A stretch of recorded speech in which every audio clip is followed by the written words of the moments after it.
Hello guys, let's do some problems today. So first we have the FCFS scheduling, which is a priority scheduling algorithm. So let's try to solve it. First we'll know some of the basics. FCFS stands for first come first serves, and the importance are it is non-preemptive, and the criteria we check here is arrival time. So I'll just give a few some points which may be necessary. Okay, the first point you can already see here, I've written that is non-preemptive, and the criteria we see here is arrival time.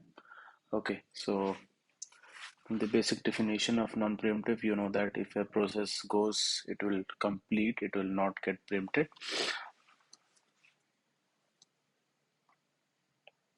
Let's write some important points. The process which arrives first gets executed first. This is the very key definition of FCFS algorithm.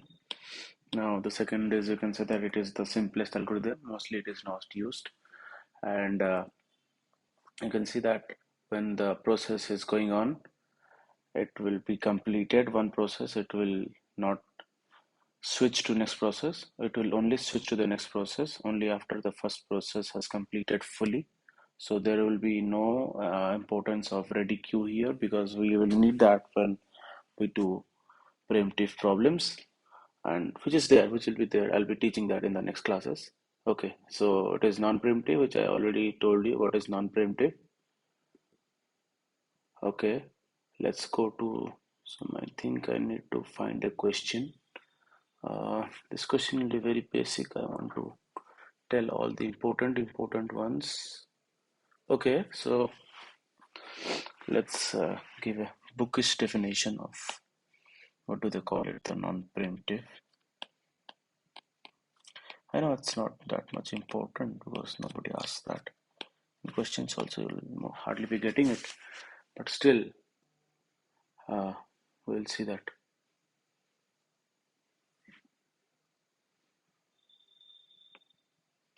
Non-preemptive means once the process has been allocated,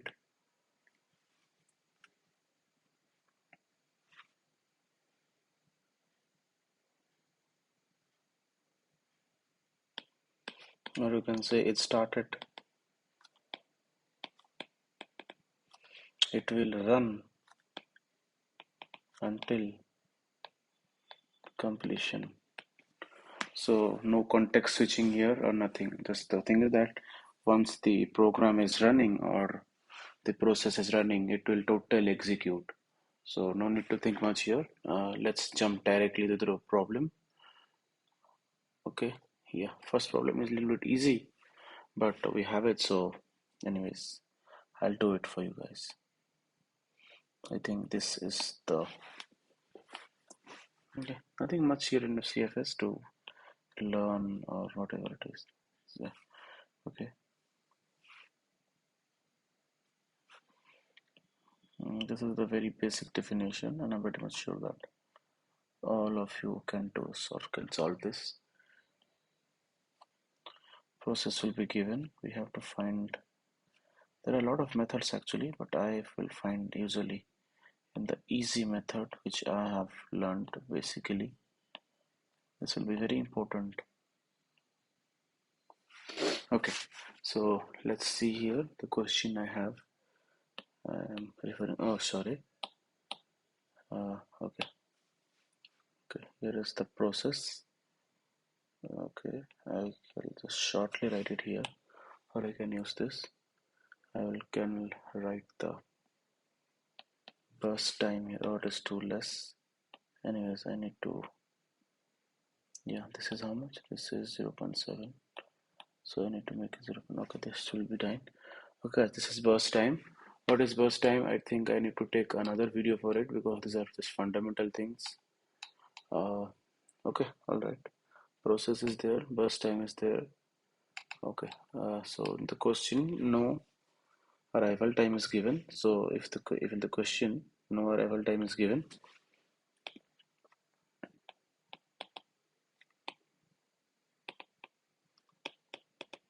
if no arrival time is given, we assume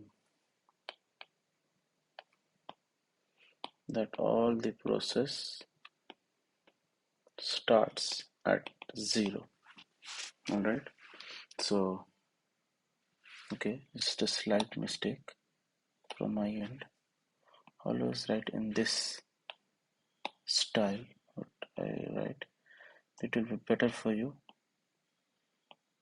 Okay, the lines are not perfect, but be it. First you write the process, then you write the arrival time, then you write the burst time, then you write the completion time, then you write the turnaround time. Mostly the questions what they'll ask you is the turnaround time and the average, sorry. They'll ask you the average turnaround time and the average waiting time. So I'll be doing the good problems which had come previously, but this one is a very basic problem and all of you should be able to understand this. This is very easy, so not much. So that's it. Arrival time, nothing is given, so we assume it as 0.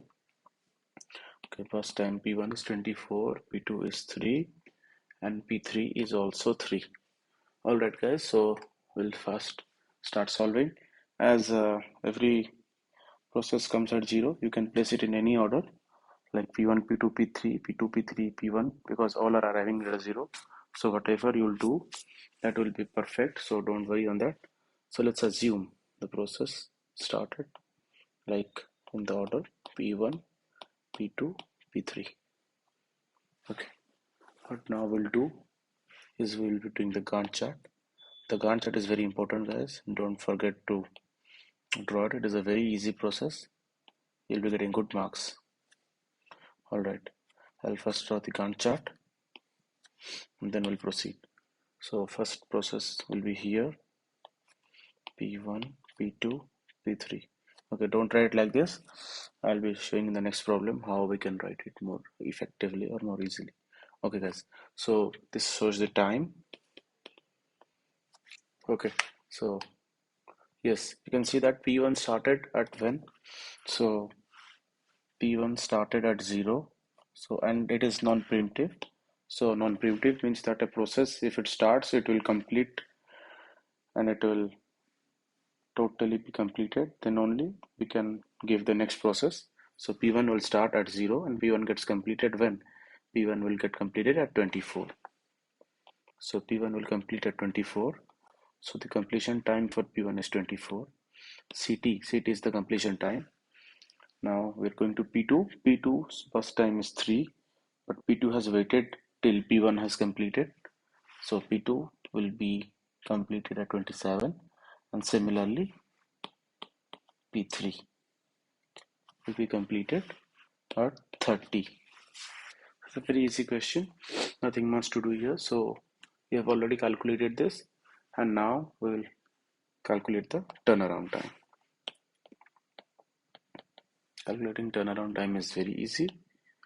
What we will do is we will subtract the completion time minus arrival time. Always remember this, turnaround time is completion time minus arrival time. So basically this will be the same because as every process arrived at 0. It's a very fundamental question, so nothing much to worry about it. And keeping this in English, I may think of adding Hindi, but I'll keep this in English for now.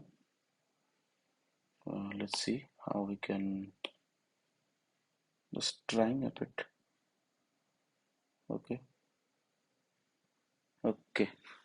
it's done. So make sure to know the important ones of FCFS. It's very easy. You'll hardly get questions, but it's important anyways. So the turnaround time, as I said, that it is completion time minus arrival time. This completion time minus arrival time.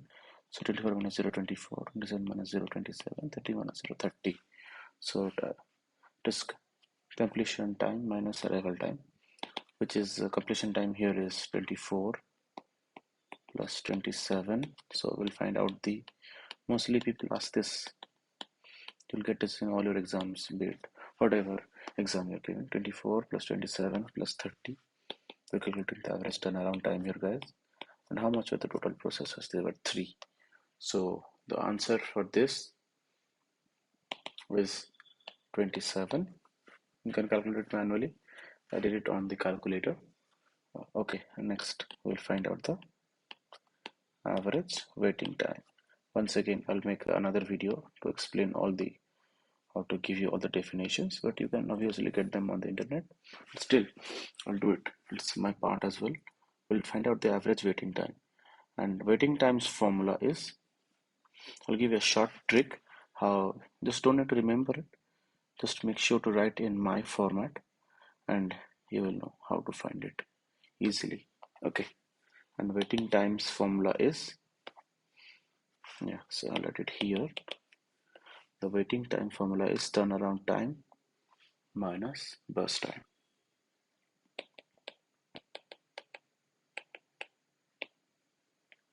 Always remember it and try to write this how I'm writing.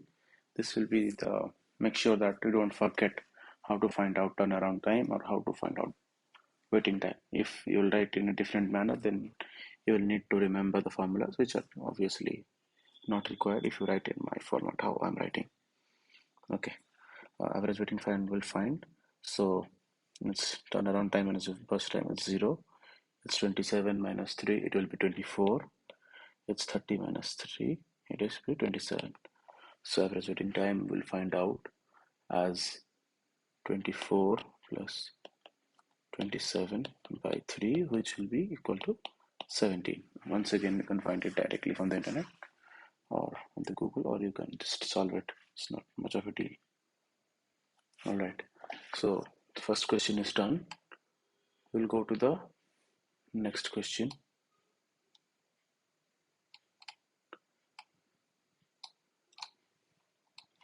Okay, let me first see the next question. I'll make sure that I don't create. Okay, here is the question. Should I go to the next page or I can do it here? I'll try to do it here. Why should I waste my space? This is a much better question, so pay attention please. This will help you in understanding the basics.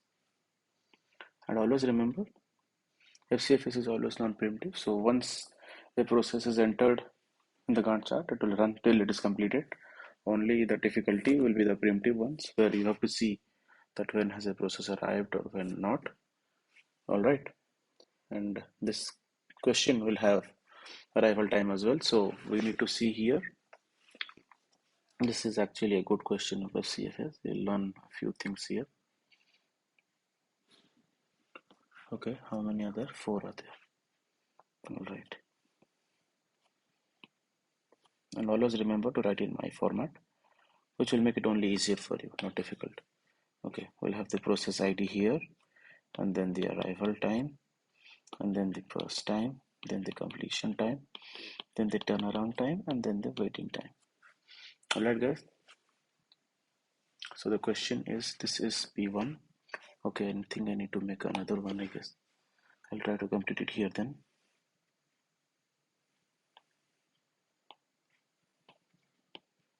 Okay. So process will be P1, P2, P3, P4. The arrival times are given 0, 1, 5, 6, and the burst time will be given as well 2, 2, 3, and 4. Okay, so by seeing this question, I want you guys to visualize that how we'll solve this. So first of all, you don't need to see anything, just don't need to get worried. First you target this arrival time. This thing matters a lot. So when we're doing the Gantt chart, I'll smallly draw the Gantt chart here. So okay, I think I can do it via this tool, which will be much better, I guess. Don't you think, guys? This will be much better if I do in this tool. So guys, see, and in FCFS, the criteria is always arrival time. So always check arrival time, or did any process, always check the arrival time, then go to the criteria, because the process which has arrived first, pay attention, the process which has arrived first, only that process will enter the Gantt chart or the ready queue first. Okay, so here P1 has arrived first. So P1 will enter the ready queue. We will give the time as 0 here.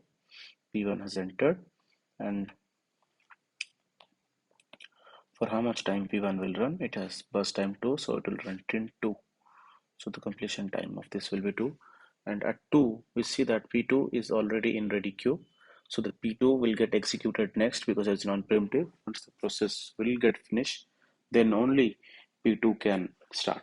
So P2 will join here, and P2 will run up to when P2 has burst time. P2 has completed. P1 has completed at 2, so P2 will start from 2 and up to what? Up to 2 more. So it will be another 2. That will be 4. Okay, I think it got zoomed a bit. I need to zoom out, like, okay. If I can zoom in, that would be great. Alright, so P2 is completed its execution. Now at 4, this is a very important thing. Please mark. At 4, is any process there in ready queue? No. See, P3 will arrive at 5, but we are at 4. So from the time P2, like this process, 4 to 5, this is, you can just draw it like this. No process has arrived, so we'll leave it as blank. Okay, so now coming back at P3. Okay, P2 has completed at 4, and P3, when it start, P3 will start at 5 because P3 arrived at 5. So yes, 5 completed at 8. P3, it has burst time 3, so it will complete at 8. Now P4 is already in ready queue, and P4 has waited till P3 will complete, so P4 will be here. Always remember two important things, guys. Always see the arrival time, then it will be easy. Be it any question, we'll do hard questions later on. So we have completed. Now when has P3 completed? P3 has completion time of 8, and P4 has completion time of 12, because you can see here when it is completed. Alright, now we'll find the turnaround time. And how do we find the turnaround time, guys? I'll make a box here so that you guys can remember easily. I think this works. Okay, this works fine. So turnaround time is completion time minus arrival time, and waiting time is turnaround time minus burst time. So by applying this, we can obviously fill directly our boxes. So turnaround time is completion time minus arrival time. So this will be same as 2 because it has arrived at 2. Now it has arrived at 4, but the arrival time is 1 here. So it will be 3. Now completion time is 8 here, arrival time is 5, so it will be 3. Now the same here, 12 minus 6, it will be 6 here. You just find out. The question will be given to find out the turnaround time, the average. Just take out the sum and just divide by the number of items, whatever it is. Now coming to the average waiting time. First we will find out the waiting time. Waiting time is turnaround time minus burst time. So here it will be 0, and here it will be 1. Here 3 minus 3 is 0, and 6 minus 4 2. Just add it and divide by the number of processes there. So this is all about, I guess, the FCFS algorithm. The FCFS algorithm has nothing much, only you will be solving this easy numericals. There is one thing there in FCFS algorithm which is called the convoy effect. It is not that much important, but it may come as a short question. So you guys can note it down. What is this called? The convoy effect.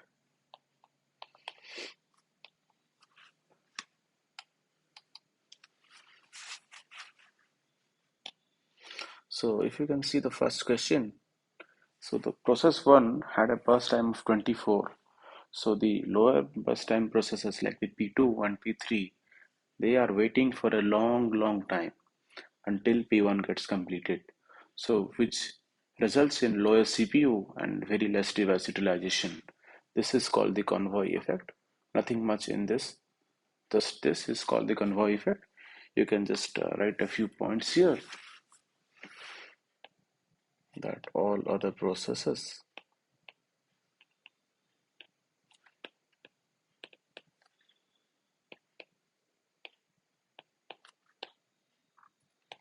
Wait for one long. Just one more question, it may come. Still, I'll cover it. I'll just cover all the basic numericals of OS. I'll just try my best to complete. It will be difficult, but I'll try, finish its work. And what this results? This results in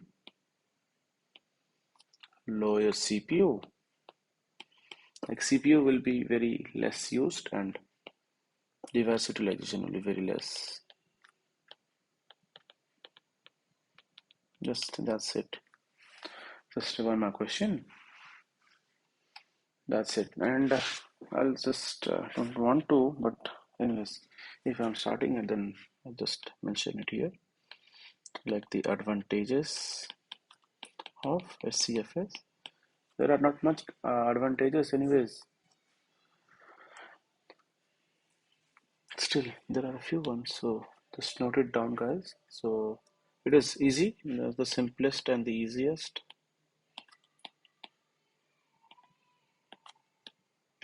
Okay, it is the simplest and the easiest, and it does not lead to starvation. So what is starvation? We will study it in the next video, or I'll make a small clip about what is starvation or something like that. Just remember it for now. Now come the disadvantages.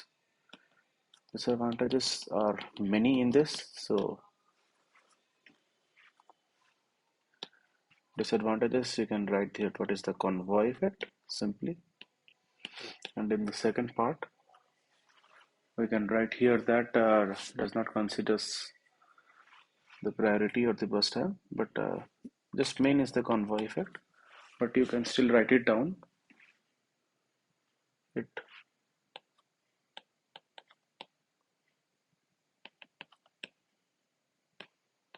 does not consider